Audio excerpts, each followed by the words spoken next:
Turmeric was used in our household in raw form in good old days. Hope you can remember. Now it's been given a facelift. It's been introduced as turmeric paste. Today in this video we are going to show you how to make this paste. Just watch.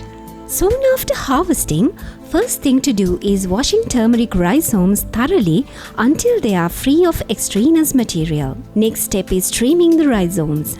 For this purpose, you can use a steamer. First, you have to put water into the lower part of the steamer and boil it to the boiling point and place the turmeric finger rhizomes on the top plate and boil it for 30 minutes. It takes about 45 minutes for the mother rhizomes to boil to the correct stage. When you break the boiled turmeric rhizome, you will see a thread-like nature. Or if you can simply pierce through the rhizome with an e-curl in this manner, they are steamed to the right consistency. Then you have to put the boiled and now softened rhizomes into a pulper and add some water. Further to that, you have to add 100 grams of salt and 8 grams of citric acid per 1 kilogram of turmeric and put the machine on.